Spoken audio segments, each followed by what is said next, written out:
নমস্কাৰ। এই মুহূৰ্তত অসমৰ প্ৰতিগৰাকী জনতালৈ দিবলৈ আহিছোঁ ডাঙৰ খবৰ।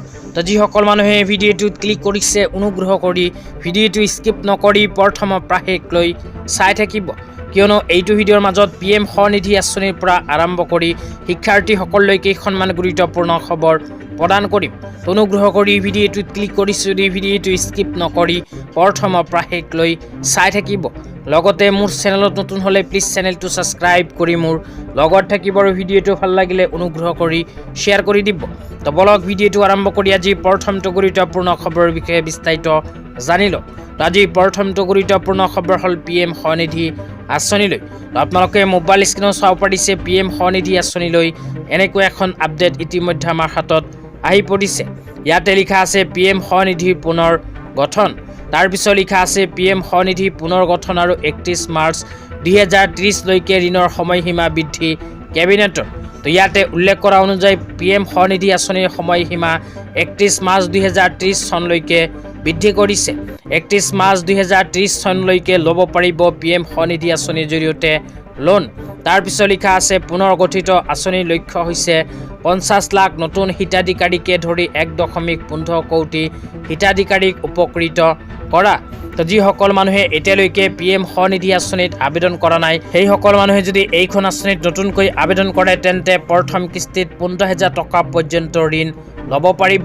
তাৰপিছত লিখা আছে প্ৰথম আৰু দ্বিতীয় কিস্তিৰ ঋণৰ পৰিমাণ বৃদ্ধি। প্ৰথম কিস্তিৰ ঋণ 15,000 টকালৈ বৃদ্ধি কৰা হৈছে। আগতে প্ৰথম কিস্তিৰ টকা আছিল 10,000, এতিয়া 15,000 টকা পৰ্যন্ত প্ৰথম কিস্তিৰ ঋণ লাভ কৰিব। দ্বিতীয় কিস্তিৰ ঋণ 25,000 টকালৈ বৃদ্ধি। 20,000 টকাৰ পৰা 25,000 টকা পৰ্যন্ত বৃদ্ধি হৈছে দ্বিতীয় কিস্তিৰ ঋণ। তাৰপিছত 3 নম্বৰত কৈছে দ্বিতীয় ঋণ পৰিশোধ কৰা হিতাধিকাৰীসকলৰ বাবে UPI সংযুক্ত ৰূপে ক্ৰেডিট কাৰ্ডৰ ব্যৱস্থা কৰিব চৰকাৰে। তেতিয়া আপোনালোকক দিবলৈ আহিছোঁ আজিৰ দ্বিতীয়টো খুবেই গুৰুত্বপূৰ্ণ খবৰ। আজিৰ দ্বিতীয়টো গুৰুত্বপূৰ্ণ খবৰ হ'ল 2026 চনৰ বাজেট লৈ। তো 2026 চনৰ বাজেটত কি আছিল সেয়া আপোনালোকক এতিয়া বিতংভাৱে জনাই দিছোঁ। তো ইয়াতে 1 নম্বৰত কৈছে লাখপতি বাইদেউক দ্বিতীয় পৰ্যায়ত 25,000 টকা দিয়া হ'ব। 2 নম্বৰত কৈছে বাজেটত নগৰিক ঔদ্যোগিক কৰিডৰ নিৰ্মাণ পৰিকল্পনা। 3 নম্বৰত কৈছে গুৱাহাটী জাগিৰোড পলাশবাৰীলৈ গঠন হ'ব দ্বৈত মহানগৰী। 4 নম্বৰত কৈছে প্ৰধানমন্ত্ৰী সূৰ্য ঘৰ আঁচনিত 45,000 টকাৰ ৰাজ সাহায্য। তাৰপিছত 5 নম্বৰত কৈছে PMAY আঁচনিত 5 বছৰত 17,07,987 গৃহ নিৰ্মাণ হৈছে।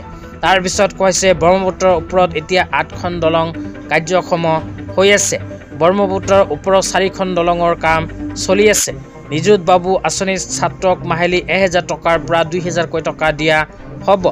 তাৰপিছত কৈছে স্নাতকোত্তৰ পাঠ্যক্ৰমৰ ছাত্ৰই পাব আৰ্থিক সাহায্য।